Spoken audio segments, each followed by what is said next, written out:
শীতের রাতে হাজবেন্ডের পছন্দের হাঁসের মাংস সঙ্গে যদি হয় ছিটা রুটি পিঠা, তাহলে তো শীতের রাতটা একদম জমে ঘি। তো আজকে হাজবেন্ডের পছন্দের খাবার রান্না করে হাজবেন্ডকে সারপ্রাইজ করে দেব। খুবই সহজে এবং খুবই অল্প সময়ে বানিয়ে ফেলবো খুবই মজাদার একটি পিঠা, ছিটা রুটি পিঠা। এই পিঠাটা কম বেশি সবারই অনেক বেশি পছন্দের একটি পিঠা।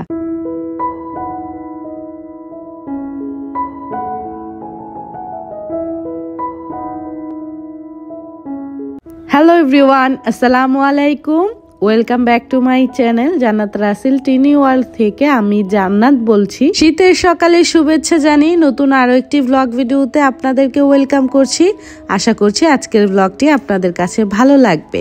কেমন আছেন আপনারা সবাই? আশা রাখছি আল্লাহর রহমতে সবাই ভালো আছেন, সুস্থ আছেন। আলহামদুলিল্লাহ, আমরাও ভালো আছি। আমার বাসার কর্তা যখন বাজার করে পারে না সে পুরো বাজার মাথায় করে বাসায় নিয়ে আসে। যেমন এখন ধনিয়া পাতার দামটা কিন্তু অনেকটা কম, যেহেতু সিজনাল, শীতের দিনে ধনিয়া পাতা অনেক বেশি পাওয়া যায় এবং দামেও খুব কম থাকে। যখনই কর্তা মশাই বাজারে যায় কেজি হিসেবে ধনিয়া পাতা নিয়ে আসে। সপ্তাহে উনি একদিন বাজার করে, তখনই 1 কেজি করে ধনিয়া পাতা নিয়ে আসে। তো এত ধনিয়া পাতা কি তরকারিতে দিয়ে খাওয়া সম্ভব বলেন তো? তো আমি ঘরের গিন্নি, আমিও কিন্তু চালাক কম না। আমি কি করি জানেন? এগুলোকে ভালো করে ধুয়ে পরিষ্কার করে নিয়ে পোলে আমি ডিপ ফ্রিজে সংরক্ষণ করে রাখি বক্সের মধ্যে করে। তাহলে দেখা যায় যখন ধনিয়া পাতার সিজন থাকে না তখন কিন্তু অনেক দাম থাকে ধনিয়া পাতার। তো তখন আমি একটু একটু করে তরকারিতে দিয়ে তরকারি রান্না করে খাই। আমি কিন্তু একদমই একা নই, আমার সঙ্গে আমার প্রিয় ভালোবাসার আপুরাও আছে। আমি কাজ করছি আর আপুদের কথাগুলো শুনছিলাম। সারাদিনই টিভিতে আপুদের ভিডিও ছেড়ে রাখি, ফুল ওয়াচ করে দেই সব আপুদেরই। তো যখন কাজে ব্যস্ত থাকি তখন আপুদের কথা শুনি, আর যখন ফ্রি থাকি তখন আপুদের ভিডিও খুব মনোযোগ সহকারে কিন্তু দেখে থাকি। বেশ কিছুদিন আগের একটা ব্লগে শেয়ার করেছিলাম RFL বেস্ট বাই থেকে কেনাকাটা। তো সেখান থেকে আমি এই কাইসা বিলার পাতিলটাও কিনেছিলাম। বলেছিলাম আপুদেরকে যে আপুরা আমাকে এই পাতিলে যা রান্না করতে বলবে আমি সেটাই রান্না করব। সেই ভিডিওর কমেন্টে আমার প্রিয় একজন আপু মীরা অ্যান্ড ডটার থেকে, আমাদের সবার প্রিয় মীরা আপু কমেন্ট করেছিল। আপু বলেছিল আপুর মেয়ে রুবাবা নাকি আমাকে এই পাতিলে মাংস রান্না করতে বলেছে। তো আপুর এই কমেন্ট পড়ে যে আমি কি খুশি হয়েছি বলার মতন না। তো রুবাবা মা, দেখো আমি কিন্তু আজকে তোমার কথা মতোই এই পাতিলে মাংস রান্না করছি। আমি তোমার কথা রাখার জন্য এই পাতিলে এতদিন রান্না করিনি। ফার্স্টেই আমি তোমার কথা মতো আজকে এই পাতিলে মাংস রান্না করব। তা আজকে যদি আমার আম্মুটা তুমি ভিডিওটা দেখে থাকো তাহলে দেখো তোমার আন্টি আজকে তোমার কথা রেখেছে। আজকে আমি এই নতুন পাতিলে হাঁসের মাংস রান্না করব। আমার প্রিয় ছোট্ট সোনামণি, আমার মা রুবা মা, তোমার জন্য আন্টির তরফ থেকে রইল অনেক অনেক দোয়া এবং অনেক অনেক ভালোবাসা। দোয়া করি তুমি একদিন অনেক বড় হও এবং তোমার মা বাবার নাম উজ্জ্বল করো। তো তোমাকে আমার বাসায় দাওয়াত রইল এবং তোমার মা বাবাকেও একদিন আন্টির বাসায় চলে এসো। আন্টি তোমাকে অনেক সুন্দর করে মজার মজার রান্না করে খাওয়াবো। তো আমি কিন্তু এখানে হাঁসের মাংসটা হাতে মেখে বাটা মশলায় আজকে রান্না করব। এখানে আমি মরিচ বাটা দিয়েছি, তারপর মশলা বাটা দিয়েছি। আজকে গুঁড়া মশলার সঙ্গে গরম মশলা বেটে নিয়েছি। পেঁয়াজ কুচি, টমেটো কুচি দিয়ে দিচ্ছি, সঙ্গে আদা রসুন বাটা, পেঁয়াজ বাটা, হলুদের গুঁড়া, মরিচের গুঁড়া, ধনিয়া গুঁড়া, জিরা গুঁড়া, সামান্য পরিমাণ গরম মশলার গুঁড়াও অ্যাড করেছি। তো এগুলো দিয়ে তেল দিয়ে আমি এখন হাত দিয়ে ভালো করে মাখিয়ে তারপর মাংসটা আজকে রান্না করব। শীতের দিনে বা শীতের মধ্যে হাঁসের মধ্যে যে এত পরিমাণের তেল চর্বি থাকে, অন্য কোনো সময় কিন্তু এই তেলটা হাঁসে থাকে না। শীতের মধ্যেই হাঁসের মাংসে এতটা তেল দেখা যায়। নতুন পাতিল যেহেতু, আমি সবসময় নতুন পাতিল রান্না করার আগে ভালো করে ধুয়ে পাতিলটাতে একটু গরম পানি ফুটিয়ে নেই। তাহলে দেখা যায় বিভিন্ন ধরনের জীবাণু বা ময়লা থাকলে সেটা চলে যায়। আমি পেঁয়াজ কুচিটা ব্রাউন করে ভেজে নিয়ে তারপর মশলা মাখানো হাঁসের মাংসগুলো দিয়ে দিচ্ছি। এখানে আমি 3-4টার মতো এলাচ, দারচিনি, তেজপাতা দিয়ে ভালো করে ভেজে নিয়েছি। যখন পেঁয়াজটা ভালো করে ব্রাউন কালার হয়ে গেছে তখন মাখিয়ে রাখা হাঁসের মাংসগুলো দিয়ে দিচ্ছি। আমার এত পরিমাণে ঠান্ডা লেগেছে বলার মতন না, আমি কিন্তু কথা বলতে পারছি না, আমার শ্বাস বন্ধ হয়ে যাচ্ছে। আজকের ভিডিওর ভয়েসই আপনারা হয়তো বুঝতে পারছেন আমার শরীরটা একদমই ভালো না, অনেক বেশি খারাপ। তার মধ্যেও আজকে ভয়েসটা দিচ্ছি যেহেতু আজকে প্রায় 12-14 দিন হয়ে যাচ্ছে আপনাদের সঙ্গে কোনো রকম ব্লগ শেয়ার করতে পারছি না। এতদিন ব্লগ না দেওয়ার কারণে আমার আইডিতে কিন্তু অনেক বেশি সমস্যা হয়ে যাচ্ছে, বুঝতে পারছি আমি বিষয়টা।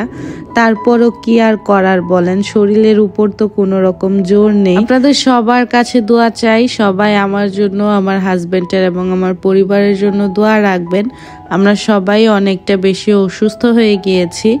সবার কাছে দোয়া এবং সবার কাছে ক্ষমা চাই। আজকে আমার এই ফাটা গলায় বা ফাটা কণ্ঠে আজকে ভয়েস ওভার করছি, তো সেই জন্য আপনাদের সবার কাছে ক্ষমা চাচ্ছি। আমার কিন্তু এই পাতিলও হচ্ছিল না, দেখতেই পারছেন। সেই জন্য আমি পাতিলটা চেঞ্জ করে একটা কড়াই নিয়েছি। এই কড়াইতে এখন মাংসটা আমি সুন্দর করে কষিয়ে নিয়েছি। হাঁসের মাংস আজকে পিঠা দিয়ে খাবো, আজকে ভাত দিয়ে খাবো না। তো আজকে ভাত রান্না করিনি, ছিটা রুটি বানানোর জন্য এখানে আমি চালের গুঁড়া নিয়েছি 3 কাপ, তারপর 1 কাপ নিয়ে নিচ্ছি ময়দা, এগুলো ভালো করে মিশিয়ে নিচ্ছি। এর মাঝখানে কিন্তু আমার হাঁসের মাংসটা কষানো হয়ে গেছে। মাংসটা এখনও অনেকটা পরিমাণে শক্ত আছে, এই জন্য আমি একটু গরম পানি অ্যাড করে দিয়েছি। চুলাটা কমিয়ে এখন ঢাকনা দিয়ে আমি মাংসটা সিদ্ধ করে নিয়েছি। এর ফাঁকে আমি চলে আসলাম ছিটা রুটি যে ব্যাটারটা সেটা রেডি করার জন্য। আমি লবণ দিয়ে ভালো করে নেড়ে চেড়ে এখন গরম পানি অ্যাড করে 5 মিনিটের মতো ডোটা আমি রেস্টে রাখছি বা ব্যাটারটা রেস্টে রাখছি। এর মাঝখানে কিন্তু আমার হাঁসের মাংসটা কষানো হয়ে গেছে। এখন আমি নতুন আলু দিয়ে দিচ্ছি। আজকেই ফার্স্ট টাইম বাসায় নতুন আলু আনা হয়েছে, তো আস্তে আস্তে ছোট নতুন আলু দিয়ে হাঁসের মাংস রান্না করছি। এটা খাওয়ার মজাটাই কিন্তু অন্যরকম হয়, নতুন আলু, শীতের মধ্যে হাঁসের মাংস, মজাটাই কিন্তু অন্যরকম হয়। তো এখানে আমি নারকেলের দুধ অ্যাড করেছি, এটা হচ্ছে ক্যানের যে কোকোনাট মিল্কটা থাকে রেডিমেড সেটাই আমি ব্যবহার করছি। সঙ্গে 4-5টার মতো কাঁচামরিচ দিচ্ছি। এই হাঁসের মাংস রান্নাটা দেখেছিলাম শিশির আপুর আইডিতে, আপু মানে নারকেল বাটা দিয়ে হাঁসের মাংস রান্না করেছে।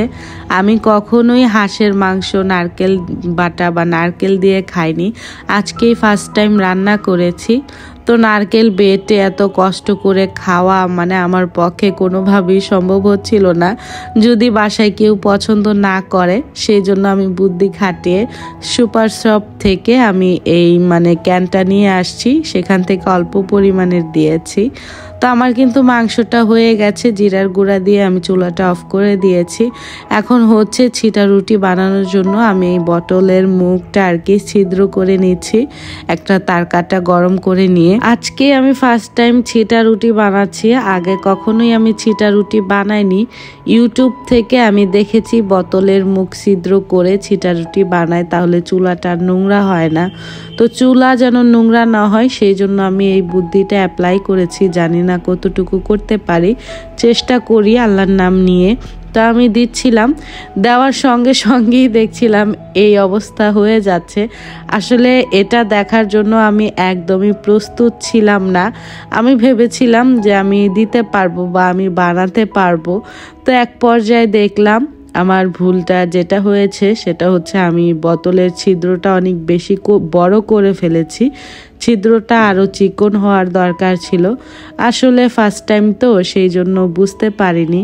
তো আমি আর এই প্রথমে যে পিঠাটা সেটা সুন্দর মতো বানাতে পারিনি, কিন্তু খেতে পেরেছি। তো ট্রেডিশনাল যেই পদ্ধতিটা আছে হাতে ছিটিয়ে ছিটিয়ে পিঠাটা বানাতে হয়, তো সেভাবেই আমার হাতে পিঠাটা সুন্দর হয়েছে। চেয়েছিলাম যেন চুলাটা বা আশেপাশটা যেন নোংরা না হয়, তাহলে আমাকে পরিষ্কার করতে হবে কষ্ট করে। তো যেটাকে ভয় পেয়েছি সেটাই করতে হয়েছে বা সেটাই হয়েছে আমার সঙ্গে। আমার কিন্তু আজকে হাতেই বানানো হয়েছে এবং চুলার অবস্থা খুবই খারাপ হয়ে গেছে। কিছু করার নেই, এতগুলো গোলা আমি গুলিয়েছি, ব্যাটার গুলিয়েছি, এগুলো তো আমাকে বানিয়ে শেষ করতে হবে।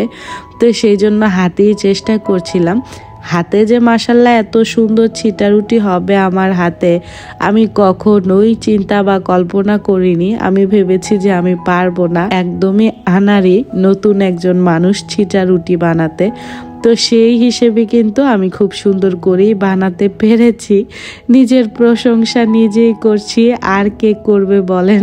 আমি আমার বাসায় একা আছি, তো কেউ তো আর নেই আমার সঙ্গে যে দেখে বলবে যে না ভালো হয়েছে, একটু অ্যাপ্রিসিয়েট করবে। আমার হাতে বানানো এই প্রথম ছিটা রুটি পিঠা কেমন হয়েছে অবশ্যই কমেন্ট বক্সে জানাবেন। যারা এই পর্যন্ত আমার ভিডিওটির সঙ্গে আছেন তাদের সবাইকে অনেক অনেক ধন্যবাদ। আর যারা লাইক দিতে ভুলে গেছেন প্লিজ একটি লাইক দিয়ে বাকি ভিডিওটি দেখা কন্টিনিউ করবেন। তো দেখেন আমার হাঁসের মাংসের ফাইনাল লুক। তরকারির কালারটা মাশাআল্লাহ কত বেশি সুন্দর হয়েছে। আমার কিন্তু পিঠা বানানো হয়ে গেছে, বেশি অর্ধেক পিঠা আমি আজকে বানিয়ে নিয়েছি, আর কিছুটা ব্যাটার আমি রেখে দিয়েছি আগামীকাল সকালে বানিয়ে তাদেরকে নাস্তা দিব। তো আজকে কিন্তু আর বেশি বাড়াচ্ছি না, আজকে এখান থেকেই বিদায় নিচ্ছি। সবাই ভালো থাকবেন, সুস্থ থাকবেন।